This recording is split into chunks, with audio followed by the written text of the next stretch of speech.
প্রিয় শিক্ষার্থী আসসালামু আলাইকুম। তোমাদেরকে আজকে এই এপিসোডে ট্রান্সফরমেশন অফ সেন্টেন্সের অ্যাসার্টিভ থেকে ইন্টারোগেটিভ করার যে রুলস বা ইন্টারোগেটিভ করার যে পদ্ধতি, সেই পদ্ধতিগুলো নিয়ে আলোচনা করব। প্রিয় শিক্ষার্থী, তোমরা মনোযোগী হও।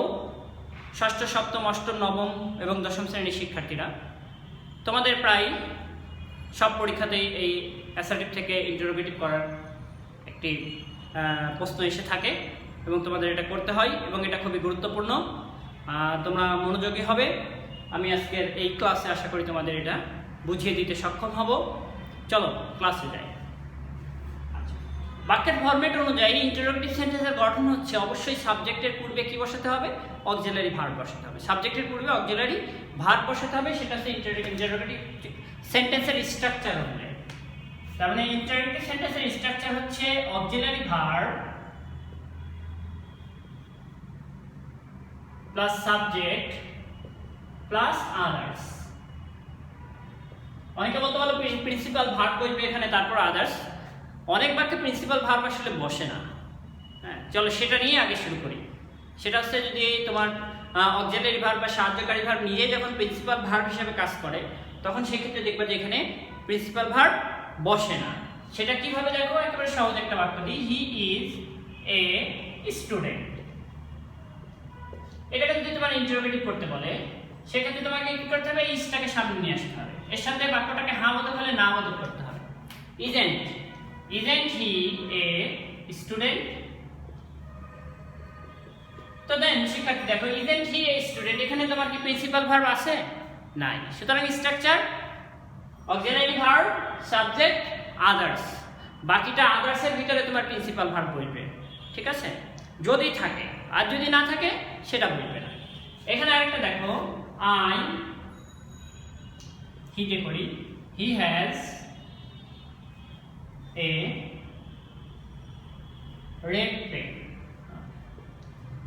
এখানে হ্যাজ আছে, আমরা এটাকে দুইটা পদ্ধতিতে করতে পারবো। দেখো, এই হ্যাজ এখানে অক্সিলারি ভার্ব হিসেবে ব্যবহৃত হয়েছে। যদি মনে করি auxiliary verb acting as a principal verb, সেভাবে করতে পারি।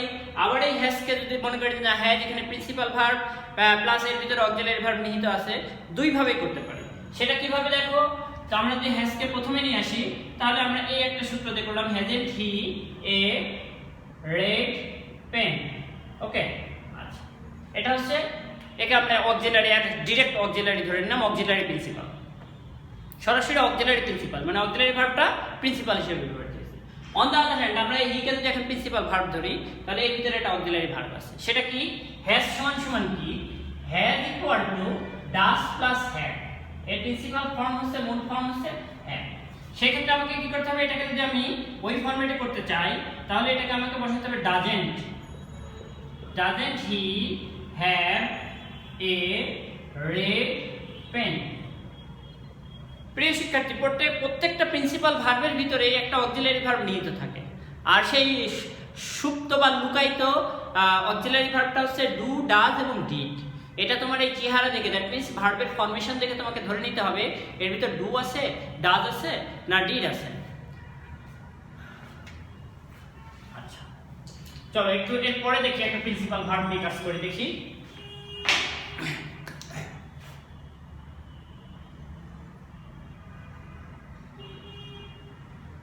রোনাল্ডো মেড এ গোল।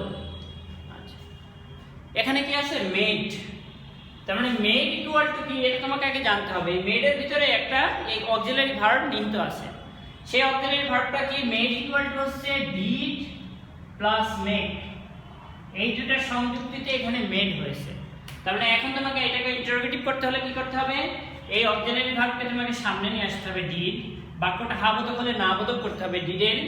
তারপরে নাউনটা বসাও, সরি সাবজেক্টটা বসাও। আর যেহেতু আমি অক্সিলারি ভার্ব এখানে নিয়ে চলে আসছি, সুতরাং এই প্রিন্সিপাল ফর্মটা এখানে বসবে, make a goal. Okay, didn't Ronaldo make a goal. আচ্ছা, এটা যদি এরকম হতো,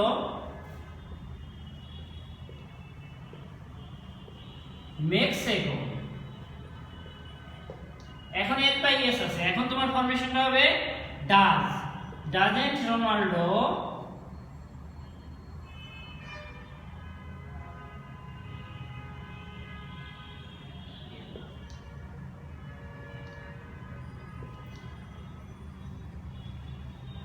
মেক এ গোল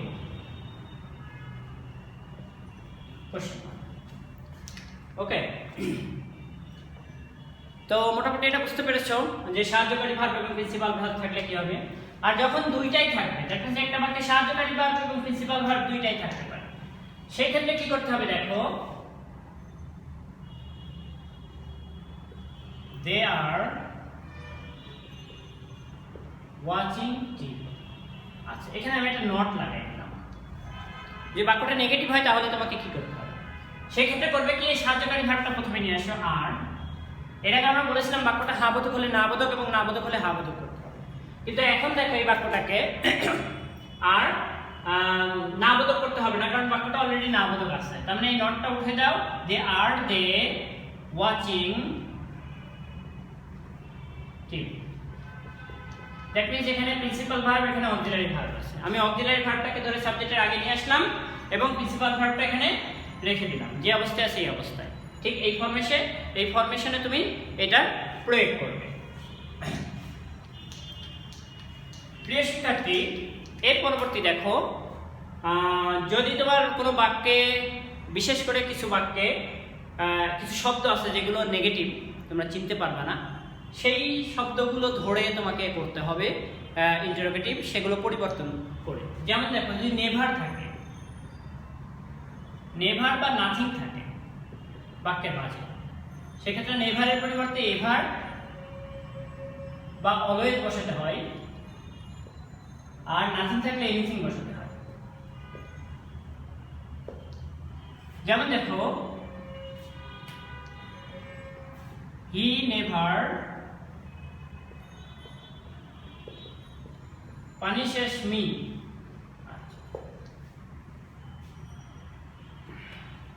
তাহলে এস বাই এস আছে, ডাজ নিয়ে আসবো, বাক্যটা নেভার আছে, সাবজেক্টটা বসাই দিই, তারপরে নেভার থাকলে কি বলেছি, অলওয়েজ বা এভার। তাহলে আমরা এখানে এভার ব্যবহার করি, অলওয়েজ ব্যবহার করলে হবে does he ever, S by S নিয়ে গেছি, এই কারণে কি হবে, পানিশ মি কোশ্চেন মার্ক। তারপরে দেখো, I have nothing to do, এটাকে ইন্টারপ্রেট করতে হলে এই ভার্বটাকে সামনে নিয়ে আসো, হ্যাভ আই, নাথিং কে এনিথিং করো, have I anything to do question mark, have I anything to do. প্রিয় শিক্ষার্থী বন্ধুরা, এটা তোমরা বুঝতে পেরেছো। এই অংশটা এইটা তোমরা বারবার প্র্যাকটিস করো। আর দুটো রুলস আছে, এই দুটো রুলস আমি তোমাদের এখন পড়িয়ে দিব, দেখিয়ে দিব। দেখো, সেটা হচ্ছে বাক্যে যদি এভরিওয়ান, এভরিবডি, এভরিওয়ান থাকে, এভরিওয়ান বা এভরিবডি থাকে, এই ক্ষেত্রে হু দিয়ে করতে হবে, হু প্লাস নেগেটিভ, নেগেশন যেটাকে বলে, negation dot dot dot question. সেটা কেমন দেখো, যেমন দেখো, everybody loves flower, everybody loves flower।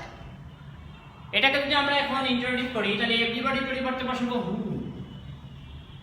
R does S by S আছে, এই কারণে নেগেটিভ হচ্ছে, এটা ডাজ নট, ডাজেন্ট লাভ, এটা নেগেশন করলাম। দেখো, লাভের doesn't love flower. Everyone is present here। এটা করবো হচ্ছে হু ইজ, ইজের সাথে নট লাগাবো, হু ইজেন্ট বা who is not present here. ঠিক আছে ডিয়ার লার্নার্স, এরপরে দেখো আরেকটা রুলস আছে, নোবডি, নো ওয়ান, নান। বাক্যে যদি নোবডি, নো ওয়ান, নান থাকে, নোবডি, নো ওয়ান, নান, এই তিনটা শব্দ দ্বারা যদি কোনো সেন্টেন্স শুরু হয়, সেই ক্ষেত্রে এই তিনটার পরিবর্তে শুধু হু বসবে, আর কোনো পরিবর্তন করতে হবে না, শুধু হু বসাবে। দেখো, none can deny the fact, none can deny the fact, এক্ষেত্রে নানের পরিবর্তে এখানে নোবডি থাকতে পারতো, নো ওয়ানও থাকতে পারতো। এই তিনটা শব্দ যদি কোনো বাক্যের শুরুতে থাকে, এটাকে ইন্টারোগেটিভ করতে দেয়, সেক্ষেত্রে তোমরা এই না, নো ওয়ান, নোবডি, নানের পরিবর্তে কি বসাবা? হু, আর যা থাকবে তাই। Who can deny the fact.